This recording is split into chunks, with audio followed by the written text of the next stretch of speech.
Nós estamos tratando sobre a doutrina da salvação. Começamos na semana passada. Temos seguido passo a passo os temas teológicos, né? Tratamos sobre a doutrina de Deus, tratamos sobre a doutrina do homem, a doutrina de Cristo, e agora estamos tratando sobre a doutrina da salvação.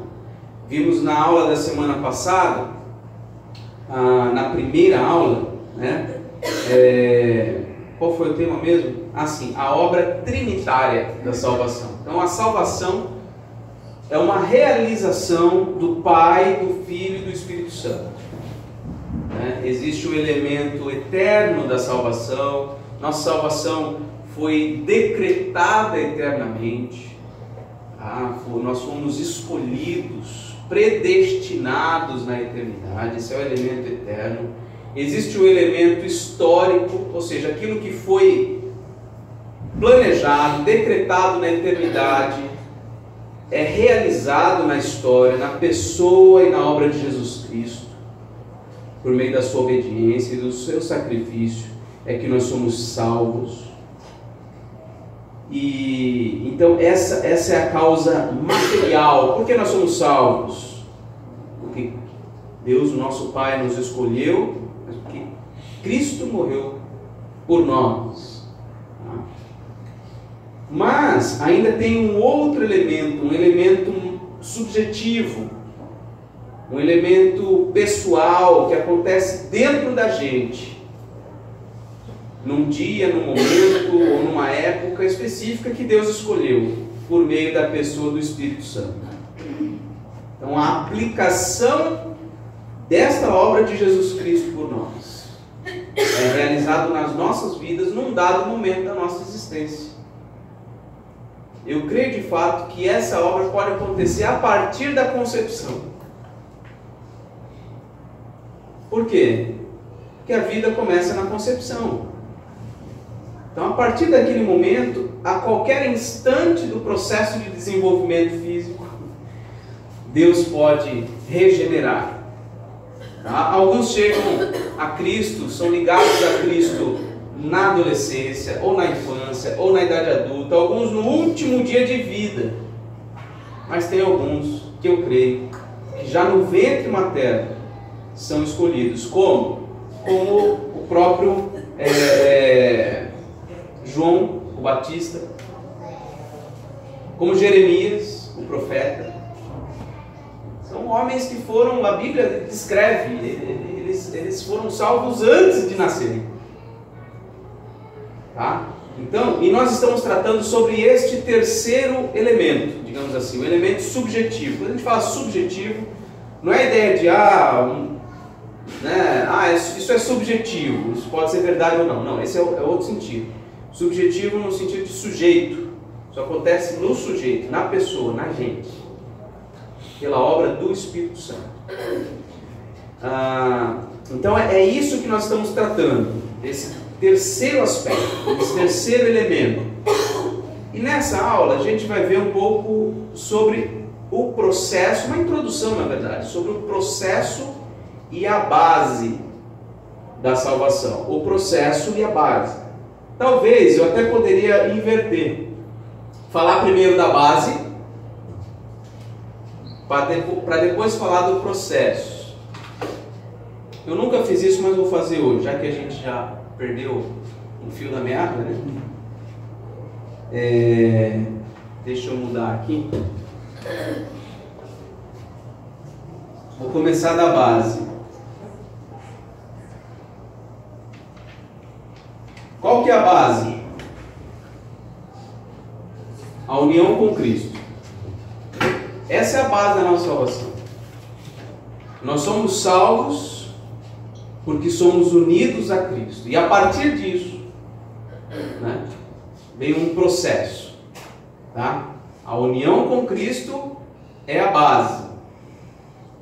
E em Cristo acontece várias coisas que compõem aí a salvação.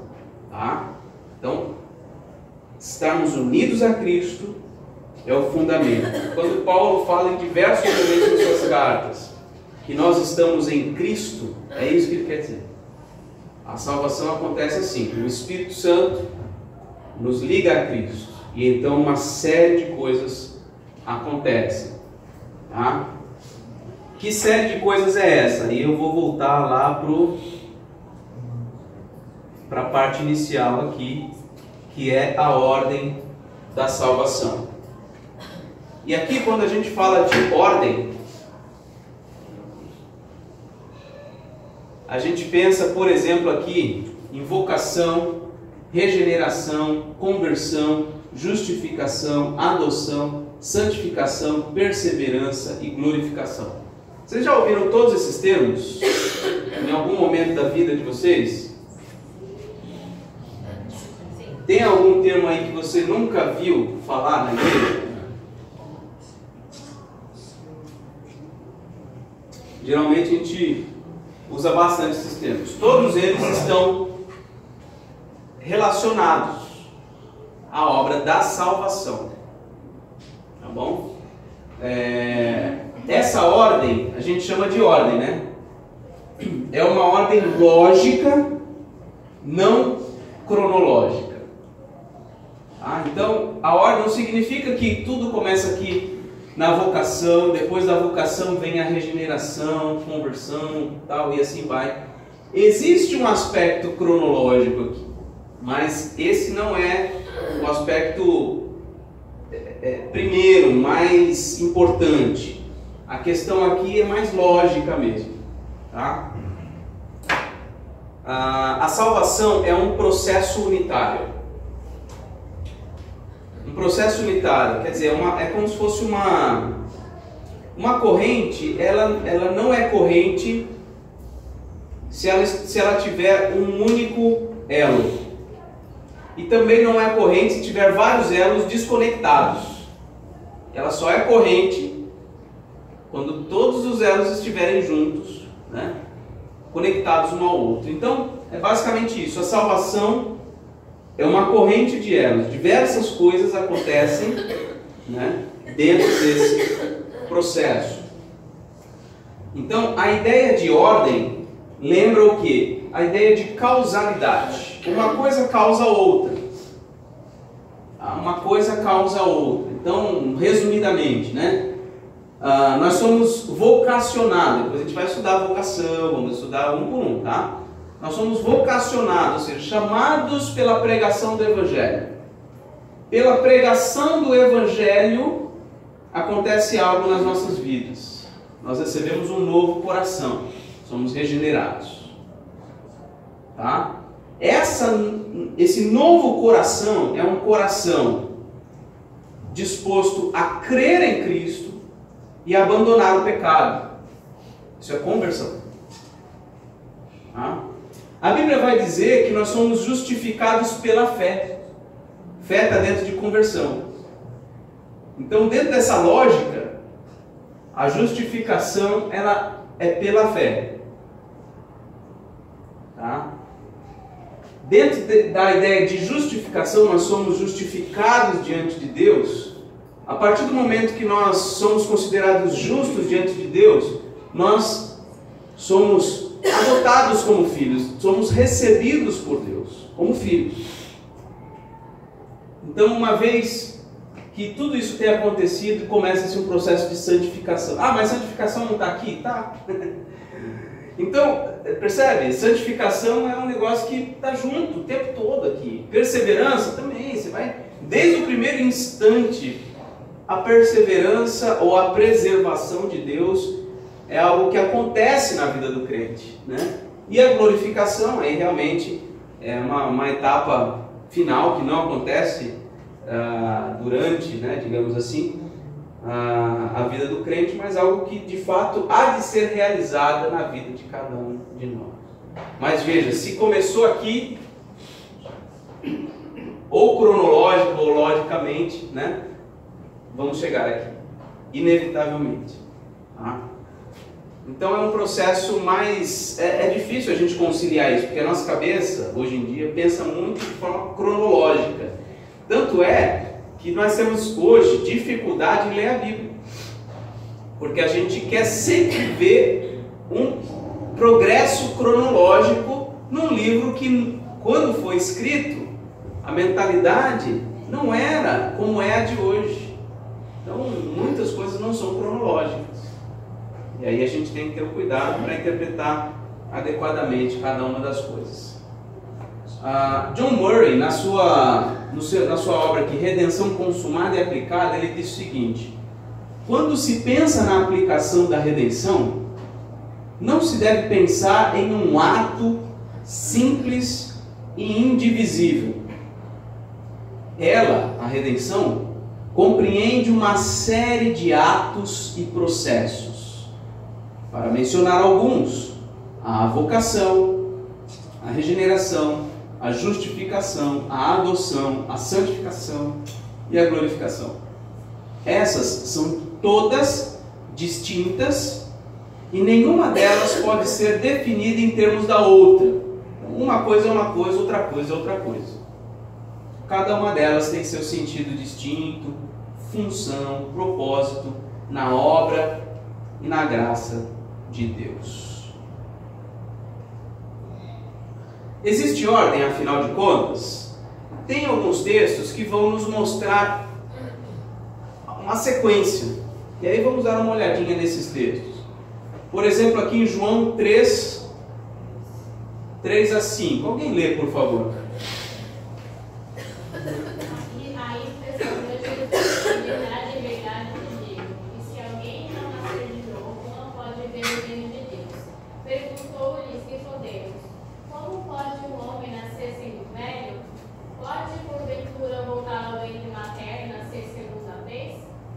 Jesus, em verdade te digo, quem não nascer da água e do Espírito não pode entrar no reino de Deus. Então parece aqui que Jesus está estabelecendo uma ordem. Olha só, se alguém não nascer de novo, não pode ver o reino de Deus. Então, primeiro, nasce de novo, para então você conseguir identificar e entender o reino de Deus. Aí aqui embaixo: quem não nascer da água e do Espírito não pode entrar no reino de Deus. Então tem que nascer da água e do Espírito para então entrar no reino de Deus. Outro texto, 1 João 3,9. Alguém lê, por favor? Todo aquele que é nascido de Deus não vive na prática de pecado, pois o que permanece nele é a divina semente. Ora, esse não pode viver pecando, porque é nascido de Deus. Isso. Então, para não viver na prática do pecado, primeiro tem que acontecer o quê? Tem que ser nascido de Deus. Por quê? Quem não é nascido de Deus não tem como deixar de viver uma vida de pecado. Outro texto.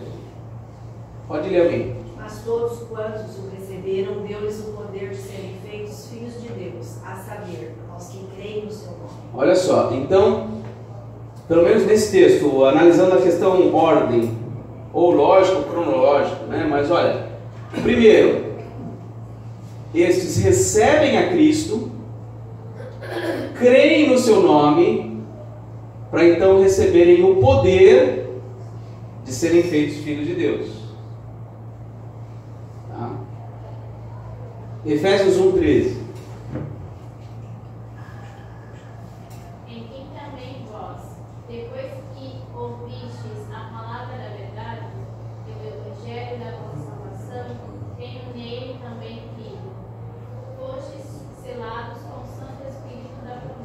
Isso, então, textualmente, no texto, aqui a gente percebe uma certa ordem. Olha só, depois que ouvistes a palavra, então vocês foram chamados pelo Evangelho, pela pregação, depois que ouvistes a palavra da verdade, tendo nele também crido, então a partir do momento que você ouviu, depois que você ouviu, você creu, e então você foi selado com o Santo Espírito da promessa, percebe?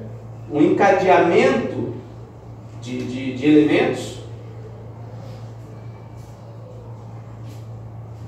Romanos 8:30, olha só. A gente leu há pouco aí na introdução da nossa escola bíblica.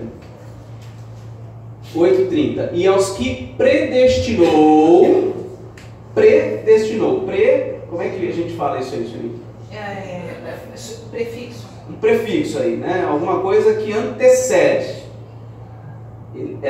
Nós somos destinados previamente, antes. Aos que predestinou, a esses também chamou. Então, primeiro nós somos predestinados. Depois nós fomos chamados. E aos que chamou, a esses também justificou. Então, primeiro fomos predestinados, depois nós fomos chamados, depois nós fomos justificados, e esses que foram justificados também são glorificados. Então, não existe uma ordem. O texto está nos apontando para uma ordem, né? Aí, tem os versículos 28 e 29, né? Sabemos que todas as coisas cooperam para o bem daqueles que amam a Deus, daqueles que são chamados segundo o seu propósito. Porque aos que de antemão, olha só, antemão conheceu, quer dizer, lá atrás, Deus os conheceu. Não é um conhecimento que a gente tem aqui, eu conheci fulano de tal. Não, é um conhecimento na linguagem bíblica de intimidade, de profundidade. Deus nos conheceu de antemão e também nos predestinou. E aí vem o chamado, a justificação e todo esse processo. O texto nos indica aí com uma certa ordem. E aí entra na segunda parte, né, que seria a base. Eu voltei na base, passei adiante na base, voltei no processo, agora estamos na base de novo. Tudo isso acontece em Cristo. Tudo isso acontece em Cristo. Não acontece em você mesmo. Não acontece por tua própria iniciativa, na tua própria força. Acontece em Cristo. Em Cristo é que essas coisas todas se realizam. A união com Cristo é a base da soteriologia, ou significa isso? Doutrina da salvação. Então, a Escritura, quando nos fala da salvação, nos fala dessa base, é em Cristo. Isso já desde o início, na primeira sementinha do Evangelho, quando Deus fala para a serpente, né? O descendente da mulher vai pisar a tua cabeça. Então, é nele que nós temos a solução definitiva dos nossos problemas, em Cristo. Todos os elementos acontecem porque você está em Cristo. Esse conceito é muito importante. Muito importante. A partir do momento que você crê, não é porque você decidiu crer, é porque você foi ligado a Cristo que você passou a crer. Se você consegue enfrentar os obstáculos da vida e perseverar confiando no Senhor, não é porque você fez determinada coisa, porque você... Não, é porque você está em Cristo que isso acontece na sua vida. Tudo é em Cristo. John Murray diz o seguinte: a união com Cristo não é simplesmente um passo na aplicação da redenção. Ela fundamenta cada um desses passos. Então a união com Cristo não é um dos passos nessa ordem, é a base. É a base para que cada um dos passos da salvação aconteçam na nossa vida. A união com Cristo é de fato a verdade central de toda a doutrina da salvação. A união com Cristo é a verdade central de toda a doutrina da salvação, não somente em sua aplicação, mas também em sua realização definitiva na obra consumada por Cristo. Então, não somente no momento exato em que o Espírito nos salva, mas também em todo o processo até a consumação final. Quando o autor de Hebreus vai dizer que Cristo é o autor e o consumador da nossa fé, ele está se reportando exatamente a esse princípio. Ele deu origem à nossa fé. E ele levará a nossa fé até o seu objetivo final. Ele é o consumador da nossa fé. Tá? Então é em Cristo que tudo isso acontece. Maneiras distintas de enfatizar a união com Cristo. A união com Cristo é enfatizada de diversas maneiras. Por exemplo, quando a Bíblia fala que nós estamos em Cristo. Tem, por exemplo, esse texto aqui. Alguém pode ler, por favor. E assim, se alguém está em Cristo, é nova criatura. As coisas antigas já passaram, eis que se fizeram novas. Essa é uma forma de nós enfatizarmos, ou da Bíblia, né? Enfatizar a união com Cristo. Nós estamos em Cristo. E aí quem está em Cristo é nova criatura. Outro texto. Porque assim como em Adão todos morrem, assim também todos serão vivificados em Cristo. Então, em Cristo nós somos vivificados. No texto anterior, em Cristo nós somos nova criatura. Nesse texto, em Cristo nós somos vivificados. Outro texto. Nós somos feitura dele, criados em Cristo Jesus, para boas obras, as quais Deus, De antemão. preparou para que andássemos nelas. Olha, essa é uma visão boa, hein?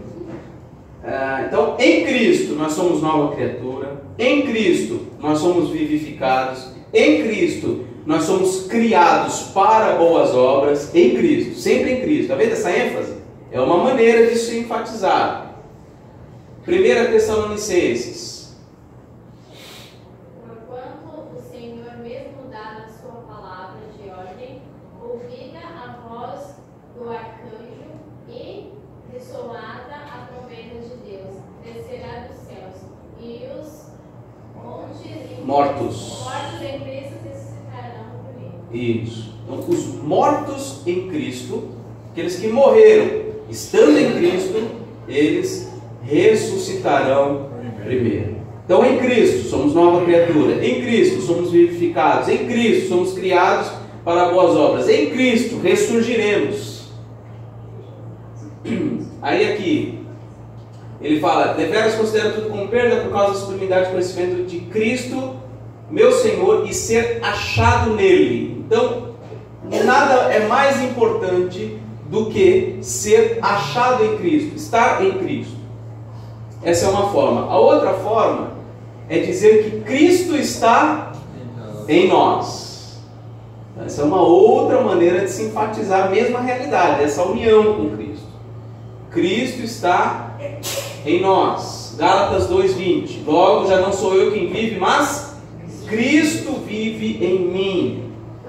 Colossenses 1:27. Aos quais Deus quis dar a conhecer qual seja a riqueza da sua glória neste ministério entre os gentios, isto é, Cristo em vós, a esperança da glória. Então, porque Cristo está em mim, eu não vivo mais para mim mesmo. Porque Cristo está em mim, eu tenho esperança da glória. Romanos: se porém Cristo em vós está em vós, o corpo na verdade está morto por causa do pecado, mas o espírito é vida por causa da justiça. Então, se Cristo está em nós, nós temos vida. Ou não reconheceis que Jesus Cristo está em vós, é um outro texto, né? Está sendo colocado aqui: habite Cristo em vosso coração, e assim, etc, etc, como diz o texto. Não está vendo? É uma outra maneira de se enfatizar. Vários textos vão dizer que nós estamos em Cristo, e muitos textos vão dizer que Cristo está em nós. E tem outro conjunto de textos que falam que nós estamos em Cristo e Cristo em nós, no mesmo contexto, né? Uma via de mão duplas aí, mão dupla. João 6,56: quem comer a minha carne e beber o meu sangue, permanece em mim e eu nele. Permanecei em mim e eu permanecerei em vós. Como não pode o ramo produzir fruto de si mesmo, se não permanecer na videira, assim nem vós o podeis dar, se não permanecerdes em mim. Eu sou a videira, vós os ramos, quem permanece em mim e eu nele, esse dá muito fruto, sem mim nada podeis fazer. Então, nós nele, ele em nós. Nisto conhecemos que permanecemos nele e ele em nós, que nos deu o seu Espírito. Do início ao fim, somos salvos unicamente em Cristo, do início ao fim. Se dependesse 1% de nós jamais seríamos salvos. Jamais. Tá? Inclusive no boletim está o texto que fala sobre o pecado, que nós somos totalmente e continuamente indispostos e incapazes para as coisas de Deus. Somos indispostos porque não queremos, somos incapazes porque não podemos. Não queremos, naturalmente falando, sem a graça de Deus, né? Não queremos e não podemos nos salvar. Então é em Cristo que isso acontece. Regeneração, aí tem vários textos aqui, e é uma pincelada para aquilo que nós vamos ver nas próximas aulas. Regeneração, olha só, nos deu vida juntamente com Cristo, somos feitura dele, criados em Cristo Jesus. Então uma nova vida, regeneração. Eu vou pular essa parte aqui, esses quadros, tá? Fé, olha só, pela fé, vivo pela fé no Filho de Deus. Então essa nova vida que eu tenho é pela fé no Filho de Deus.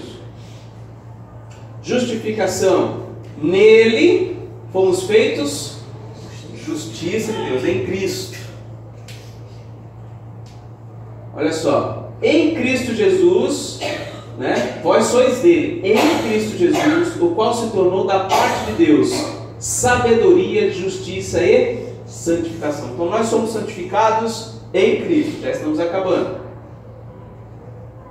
Perseverança, olha só, eu estou bem certo que nem a morte, nem a vida, nem anjos, principados, etc., nem qualquer outra criatura poderá separar-nos do amor de Deus que está em Cristo Jesus, nosso Senhor. Então nós perseveramos por causa de Cristo, porque estamos em Cristo. Glorificação, quando Cristo, que é a nossa vida, se manifestar, então vós também sereis manifestados com Ele, olha só, com Ele em glória, em Cristo, em Cristo. Todo o processo, do início ao fim, é realizado em Cristo. Nós somos conectados a Cristo e sustentados nesta relação. Temos as nossas obrigações, temos os nossos deveres, mas não podemos ignorar que essa é uma realização de Deus, primordialmente, em nossas vidas. Tá bom? E aí vamos encerrar lendo somente mais este parágrafo. Podemos dizer que nossa união com Cristo tem uma fonte, olha só, uma fonte na eleição em Cristo, antes da criação do mundo. E tem seu alvo na glorificação com Cristo, por toda a eternidade. Essa união, portanto, é que faz com que nossa vida, como cristãos, seja significativa, alegre e vitoriosa. Memoriza, guarda isso aí no coração. Ó, essa união com Cristo é que faz com que nossa vida como cristãos seja significativa, alegre e vitoriosa. Não adianta a gente buscar sentido, alegria e vitória em qualquer outra coisa senão em Cristo. É só em Cristo que nós podemos obter essas coisas verdadeiramente. Somos peregrinos e estrangeiros na terra, mas Cristo vive em nós para sempre. Então essa é uma garantia eterna. A gente pode sair do Brasil e ir para outro lugar, a gente pode, sei lá, mas em Cristo nós vamos permanecer para sempre. Bom, essa foi a aula de hoje.